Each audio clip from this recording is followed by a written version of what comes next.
ஓம் சாய்ராம். ஷீரடி தெய்வம். அத்தியாயம் 36. எங்குமே நீ நிறைந்தாய். காணிக்கை தர மறந்த கோவா கணவான். இந்த அத்தியாயத்தில் கோவா கணவானின் கதையும் சோலாப்பூரில் திருமதி அவுரங்காபாத்கரின் கதையும் கூறப்பட்டுள்ளன. ஒருமுறை கோவாவில் இருந்து இரு கணவான்கள் ஷீரடிக்கு வந்து பாபாவை விழுந்து பணிந்தனர். ஒன்றாக வந்த அவ்விருவருள் ஒருவரிடம் மட்டுமே பாபா தட்சணையாக 15 கேட்டார். அவரும் விருப்பமுடன் கொடுத்தார். மற்றொருவர் தாமாகவே ரூபாய் 35 தட்சணையாக அளிக்க முன்வந்தார். பாபா அவர் கொடுத்ததை பெற்று கொள்ளவில்லை. அதை பார்த்து கொண்டிருந்த ஷாமா பாபாவிடம், என்ன பாபா இது? ஒருவரிடம் தட்சணையை கேட்டு பெறுகிறீர்கள், மற்றவர் தாமாக தருவதற்கு முன்வந்த போதிலும் வாங்க மறுக்கிறீர்கள், ஏன் இந்த பாரபட்சம் என கேட்டார். அதற்கு பாபா, அதை பற்றி உனக்கு ஒன்றும் தெரியாது. இம்மசூதியை ஆளும் மசூதி மாயி தெய்வம் அவருக்கு குறிக்கப்பட்ட கடன் தொகையை கேட்டாள். அதனால் அவர் அளித்த தட்சணையின் மூலம் அவர் கடன் பட்டதிலிருந்து விடுபடுகிறார். மற்றபடி பிறர் அறியும்படியாக எனக்கென்ன வீடோ சொத்தோ குடும்பமோ இருக்கிறதா? எனக்கென்றும் எதுவும் தேவையில்லை. எப்போதும் நான் சுதந்திரமாகவே இருக்கிறேன். கடனாக இருந்தாலும் பகையாக இருந்தாலும் கொலை சம்பந்தப்பட்டதாக இருந்தாலும் இவைகளுக்கு பரிகாரம் தேடப்பட்டே ஆக வேண்டும். தப்பிப்பதற்கு வழியில்லை என்று கூறிய பாபா பின்வருமாறு கூறத் தொடங்கினார். முதலில் அவர் ஒரு ஏழையாக இருந்தார். அவருக்கு ஒரு நல்ல வேலை கிடைத்தால் தன் முதல் மாத சம்பளத்தை காணிக்கையாக செலுத்துவதாக வேண்டியிருந்தார். முதலில் ரூபாய் 15 சம்பளத்துடன் கூடிய வேலை கிடைத்தது. பின்னர் அவர் சம்பளம் படிப்படியாக உயர்ந்து ரூபாய் 700 அடைந்தது. ஆனால் சம்பள உயர்வு பெற்று சுபிட்சமடைந்த அவர் தான் வேண்டிக் கொண்டதை முழுவதுமாக மறந்துவிட்டார். கர்மவினை அவரை இங்கு தள்ளிவிட்டது. அதனால்தான் அவரிடமிருந்து நான் ரூபாய் 15 தட்சணை பெற்றேன் என்றார். பாபா சொன்ன மற்றுமொரு கதை. ஒருமுறை நான் கடற்கரை ஓரமாக உலவி திரிந்து கொண்டிருந்தேன். ஒரு பிரம்மாண்டமான மாளிகையை வந்தடைந்தேன். அம்மாளிகையின் தாழ்வாகத்தில் வந்து அமர்ந்தேன். அந்த வீட்டுக்காரர் எனக்கு நல்ல வரவேற்பளித்ததோடு நல்ல விருந்து மளித்தார். நான் உறங்குவதற்கு அலமாரிக்கு அருகில் உள்ள தூய்மையான இடத்தை காண்பித்தார். நான் அங்கு படுத்து உறங்கினேன். நான் அங்கு ஆழ்ந்த துயில் கொண்டிருக்கும் போது அம்மனிதன் சுவற்றில் கன்னம் வைத்து உள்ளே நுழைந்தான். என் பையில் உள்ள பணத்தை எல்லாம் கத்தரித்து எடுத்து கொண்டான். நான் கண் விழித்த போது ரூபாய் 30 திருடப்பட்டதை உணர்ந்தேன். பெரும் கவலையுற்று புலம்பிக் கொண்டிருந்தேன். பணம் முழுவதும் கரன்சி நோட்டாக இருந்தது. பிராமணன் பணத்தை திருடிவிட்டான் என நான் நினைத்தேன். நான் உண்ணவும் நீர் அருந்தவும் கூட விருப்பமில்லாதவனாகி 15 நாட்கள் அந்த வீட்டின் தாழ்வாரத்திலேயே அழுது புலம்பிக் கொண்டிருந்தேன். 15 நாட்கள் கழித்ததும் ஒரு வழிப்போக்கனாக வந்த பக்கிரி நான் அழுது கொண்டிருப்பதைக் கண்டு எனது துன்பத்திற்கான காரணத்தை கேட்டார். நான் அங்கு நடந்த எல்லாவற்றையும் கூறினேன். அதற்கு நான் சொல்றபடி நீங்கள் செய்வீர்களானால் உங்களுடைய பணம் மீண்டும் உங்களுக்கு கிடைக்கும் என்றார். விளங்காத புதிரான பாபாவின் கதை. மேலும் தொடர்ந்த பக்கிரி என்னை ஒரு பக்கிரியிடம் செல்லும்படி கூறினார். அவரை பற்றிய விவரம் தருகிறேன். அவரிடம் உம்மை முழுமையாக சமர்ப்பித்து விடு. அவர் உனது பணத்தை மீட்டு தருவார். இந்த இடைப்பட்ட வேளையில் பணம் கிடைக்கும் வரை உமக்கு பிடித்தமான உணவை விட்டு விடுவும் என்றார்.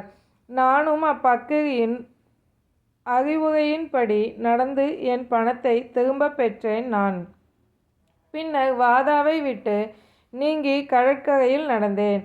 அங்கு ஒரு நீராவி கப்பல் நின்று கொண்டிருந்தது. அதில் கூட்டமாக இருந்ததால் என்னால் ஏற முடியவில்லை. ஆனால் அங்கிருந்த நல்ல குணமுடைய வேலையாள் ஒருவன் மூலமாக அதிர்ஷ்டவசமாக உள்ளே ஏறினேன். கப்பல் என்னை அக்கரையில் கொண்டு விட்டது. அங்கிருந்து ரயிலேறி நான் மசூதி மாயியிடம் வந்தேன் என கதையை சொல்லி முடித்தார். கதையின் குறிப்பு நுட்பம். பாபா ஷாமாவிடம் இவ்விருந்தாளிகளுக்கு உணவு ஏற்பாடு செய்யும்படி கூறினார். பின்னர் ஷாமாவும் அவர்களை வீட்டிற்கு அழைத்துச் சென்று உணவளித்தார். உணவின் போது ஷாமா அவர்களிடம் பாபாவின் கதை விளங்காத புதிராக இருப்பதாகவும், ஏனெனில் அவர் கடற்கரை பக்கமே சென்றது கிடையாது என்றும், 30,000 ரூபாய் பணம் போன்றவற்றை அவர் வைத்திருந்தது கிடையாது என்றும் கூறினார். அதுபோல அவர் கடலில் இதுவரை பயணம் செய்ததில்லை, பணத்தை தொலைத்ததும் இல்லை, தொலைத்த பணத்தை திரும்ப பெற்றதும் இல்லை என்று கூறிய அவர் அக்கதையின் குறிப்பு நுட்பத்தை அறிந்து கொண்டீர்களா என்று கேட்டார். ஷாமா கூறியதை கேட்ட விருந்தினர் மிகவும் மனமுருகி கண்ணீர் வடித்தனர். அவர்களுக்கு பேச வார்த்தைகள் எழவில்லை. பாபா நிறை பேரறிவுடையவர், தன்னிகர் அல்லாத முழு முதற்பொருள். அவர் உரைத்த கதை சரி நுட்பமாக எங்களின் கதையேயாகும் என்றார். அவர் கூறியவை யாவும் எங்களுக்கு ஏற்கனவே நடந்தவைதான். இதை எல்லாம் அவர் எங்கனம் அறிந்தார் என்பது ஆச்சரியத்திலும் ஆச்சரியமாய் உள்ளது. எங்களுக்கு நடந்தவற்றை எல்லாம் நாங்கள் உணவுக்கு பின் உரைக்கிறோம் என்றனர் இருவரும். உணவுக்கு பின் அவர்கள் வெற்றிலை போட்டு கொண்டிருக்கும் நேரத்தில் விருந்தினர் தங்கள் கதையை சொல்ல ஆரம்பித்தனர். முதலாம் அவர் சொன்ன கதை. மலைத்தொடரின் மீதுள்ள கோடை வாசஸ்தலமே எனது சொந்த ஊர். பணம் சம்பாதிக்கும் நோக்கத்தில் கோவாவிற்கு வேலை தேடி சென்றேன். தத்தர் தெய்வத்திடம் எனக்கு வேலை கிடைத்தால் முதல் மாத சம்பளத்தை சமர்ப்பிப்பதாக வேண்டிக் கொண்டேன். அவரது அருளால் ரூபாய் 15 சம்பளம் உள்ள ஒரு வேலை எனக்கு கிடைத்தது. எனது வேண்டுதல் பற்றியெல்லாம் அதன் பின் மறந்துவிட்டேன். இதனை நினைவுபடுத்தியே பாபா என்னிடம் ரூபாய் 15 தட்சணையாக பெற்றுக்கொண்டார். இது உண்மையிலேயே தட்சணை இல்லை, பழைய கடன் ஒன்றை அடைத்தலும் நீண்ட நாள் மறந்து போன வேண்டுதலை நிறைவேற்றுதலும் ஆகும் என்றார். இக்கதையின் நீதி. பாபா ஒருபோதும் எந்த பணத்தையும் யாரிடமும் யாசிக்கவில்லை. அதுபோல தன் அடியார்களையும் யாசிக்க அனுமதித்ததில்லை. ஆன்மீக முன்னேற்றம் அடைய நினைப்போருக்கு பணம் ஒரு அபாயம் நிறைந்த தடையாக கருதினார். எனவே பிடியில் விழ தன் பக்தர்களை ஒருபோதும் அவர் அனுமதித்ததில்லை. உதாரணமாக பகத் மகள்சாபதியின் சம்பவத்தை எடுத்துக்கொள்ளலாம். அவர் ஓர் பரம ஏழை. வரவுக்கேற்ப செலவு நிலை இல்லை. ஆனால் பாபா ஒருபோதும் எந்த பணத்தையும் சம்பாதிக்க அவரை அனுமதிக்கவில்லை. தமது தட்சணை பணத்திலிருந்தும் ஏதும் கொடுக்கவில்லை.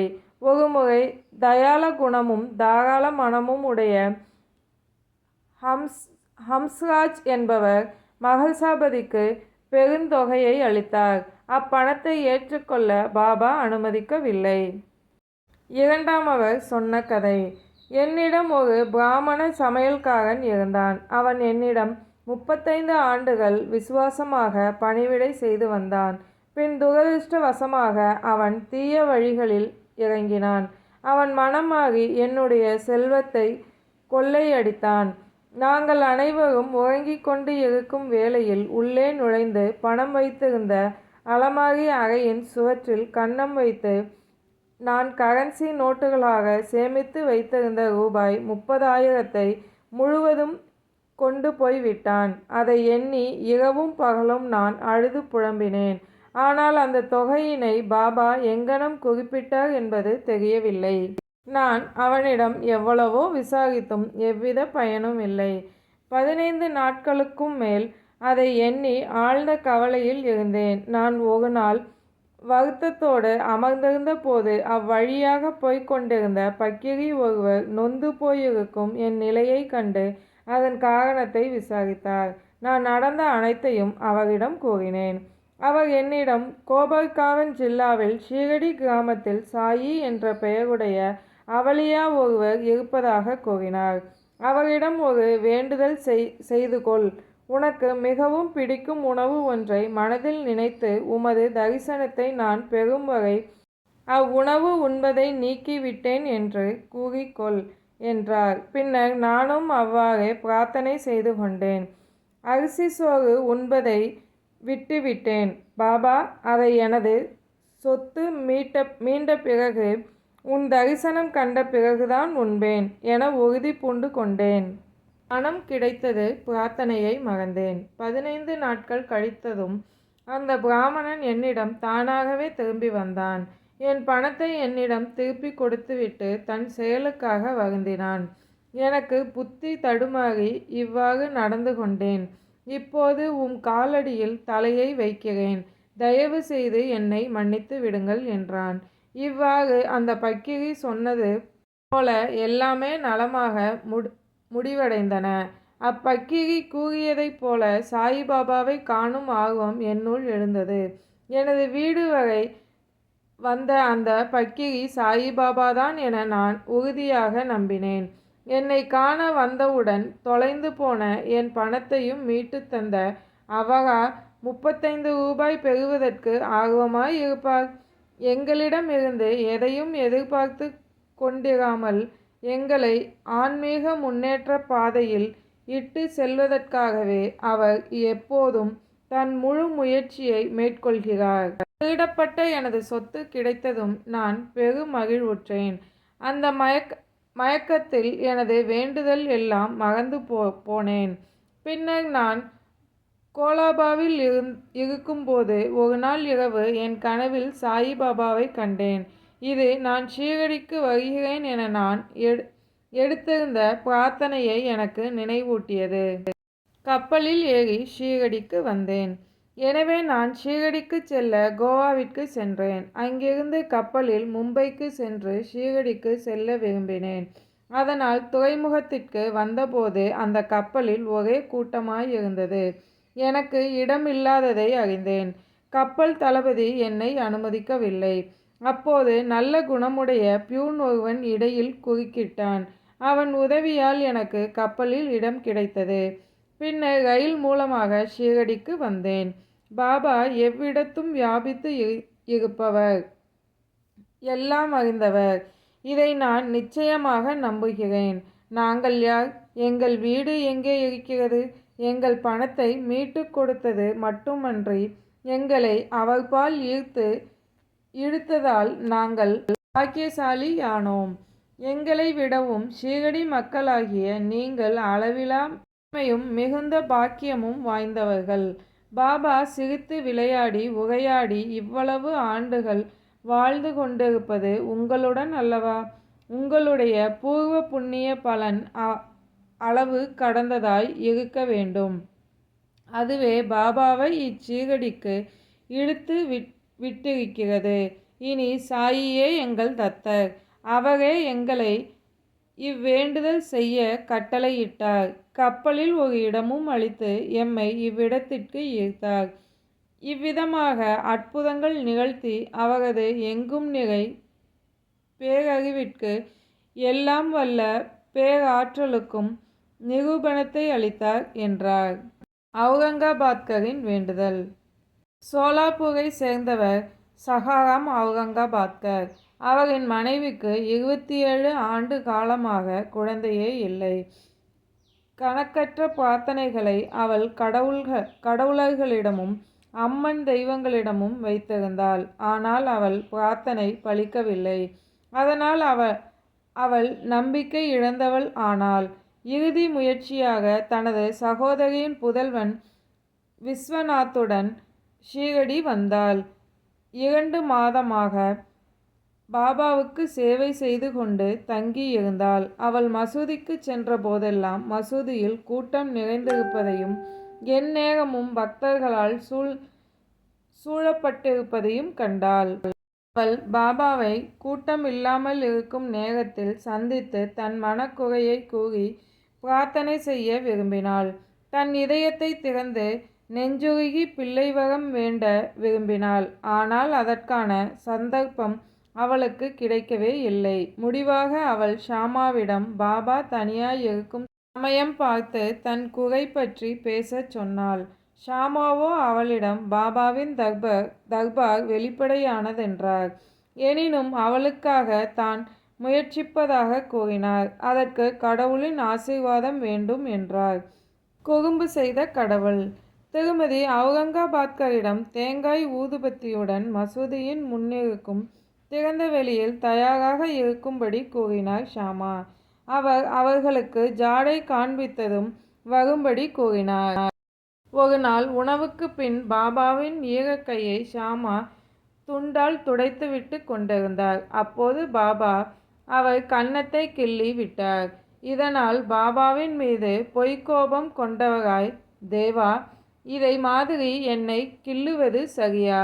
இந்த மாதிரி கிள்ளி குறும்பு செய்யும் கடவுள் எங்களுக்கு தேவையில்லை. நாங்கள் உங்களையே சார்ந்து இருப்போர் அல்லவா? இதுதான் எங்களது நெருக்கமான உறவினர் பலனா என்றார். பாபா, ஓ ஷாமா, கடந்த 72 தலைமுறைகளாக நீ என்னுடன் இருக்கிறாய். இதுவரை உன்னை நான் கிள்ளியதில்லை. இப்போது நான் உன்னை தொட்டதை குற்றமாக எடுத்துக்கொண்டு கோபித்து கொள்கிறாயே? ஷாமா, நாங்கள் எங்களுக்கு எப்போதும் முத்தங்களையும் இனிப்புகளையும் கொடுக்கும் ஒரு அன்பு கடவுளையே விரும்புகிறோம். தங்களிடமிருந்து மோட்சத்தையோ மரியாதையையோ புஷ்பக விமானத்தையோ நாங்கள் வேண்டவில்லை. உங்கள் பாதாம்புயத்தின் பால் எங்களது நம்பிக்கை என்றும் மாறாமல் மிக நன்றாக தெளிந்த விழிப்பு நிலையில் இருக்க வேண்டுமாய் ஆசீர்வதியுங்கள். பாபா, ஆம், உண்மையில் நான் அதற்காகவே தான் வந்திருக்கிறேன். நான் உங்களுக்கு உணவூட்டி பேணி வளர்த்து வருகிறேன். உங்கள் மீது அன்பும் பாசமும் கொண்டிருக்கிறேன் என்றார் பாபா. திருமதி அவுரங்காபாத்கருக்கு பாபாவின் வாக்கு. இதன் பின்னர் பாபா தன் இருக்கையில் போய் அமர்ந்தார். ஷாமா அப்பெண்மணிக்கு ஜாடை செய்தார். அவள் பாபாவிடம் வந்தாள். பாபாவை வணங்கி தேங்காய், ஊதுவத்தி போன்றவற்றை பாபாவின் முன் வைத்தாள். அதனுள் இருக்கும் பருப்பு உருண்டு சத்தம் செய்தது. பாபா, ஷாமா, இது உருள்கிறதே, என்ன சொல்கிறதென்பதை கவனி. ஷாமா, இப்பெண்மணி அம்மாதிரியாகவே ஒரு குழந்தையும் தனது வயிற்றில் உருண்டு உயிர் புக வேண்டும் என்று வேண்டுகிறாள். எனவே அத்தேங்காயை தங்கள் ஆசீர்வாதத்துடன் கொடுங்கள். பாபா, இந்த தேங்காய் அவளுக்கு குழந்தையை அளிக்குமா? இது போன்ற விஷயங்களில் மக்கள் முட்டாள்தனமாகவும் மூட நம்பிக்கையுடனும் இருக்கிறார்கள். ஷாமா, தங்களது மொழி, ஆசி இவற்றின் சக்தியை நான் அறிவேன். தங்களது சொல் அவளுக்கு குழந்தைகளின் தொடரை அளிக்கும். நீங்கள் இன்னமும் விவாதித்து கொண்டிருக்கிறீர்களே தவிர இன்னும் நீங்கள் உண்மையான ஆசியை வழங்கவில்லை. இது பற்றிய விவாதம் சற்று நேரம் நடந்து கொண்டிருந்தது. பாபா தேங்காயை உடைக்கும்படி மீண்டும் மீண்டும் ஆணையிட்டு கொண்டிருந்தார். ஷாமாவோ முழு தேங்காயையும் அப்பெண்மணிக்கே அளிக்கும்படி விவாதித்து கொண்டிருந்தார். முடிவாக பாபா சம்மதித்தார். பாபா, அவளுக்கு ஒரு குழந்தை பிறக்கும். ஷாமா, எப்போது? பாபா, 12 மாதங்களில். அதன் பின் தேங்காய் 2ஆக உடைக்கப்பட்டது. ஒரு பகுதியை இருவரும் உண்டனர். மறுபகுதி அவளிடம் அளிக்கப்பட்டது. குழந்தை வரம் பெற்றாள். பின்னர் ஷாமா அப்பெண்மணியின் பக்கம் திரும்பி, அன்புள்ள அம்மையே, நீ எனது மொழிகளுக்கு ஒரு சாட்சி. 12 மாதங்களுக்குள் உனக்கு குழந்தை எதுவும் பிறக்காவிட்டால் ஒரு தேங்காயை இந்த தெய்வத்தின் சாயிபாபாவின் தலையின் மீது அடித்து அவரை மசூதியில் இருந்து விரட்டி விடுவேன். இதை நான் செய்ய தவறினேனாயின் என்னை மாதவ் என்று நானே அழைத்து கொள்ள மாட்டேன். நான் கூறுவதை நீ விரைவில் உணர்வாய் என்று சூளுரைத்தார். அவர் ஓராண்டுக்குள் ஒரு புதல்வனை பெற்றெடுத்தாள். குழந்தை பிறந்த 5வது மாதம் அக்குழந்தையை மசூதிக்கு எடுத்து வந்தாள். கணவன் மனைவி இருவரும் பாபாவை விழுந்து வணங்கினார்கள். அக்குழந்தையின் தந்தை ரூபாய் 500 பாபாவிடம் அன்பளிப்பாக சமர்ப்பித்தார். ஷாம்கர்னா என்ற பாபாவின் குதிரைக்கு ஒரு கொட்டகை கட்டுவதற்காக அத்தொகை செலவிடப்பட்டது. ஓம் சாய்ராம். சாயின் வார்த்தைகள் மீது நம்பிக்கை வைப்போம்.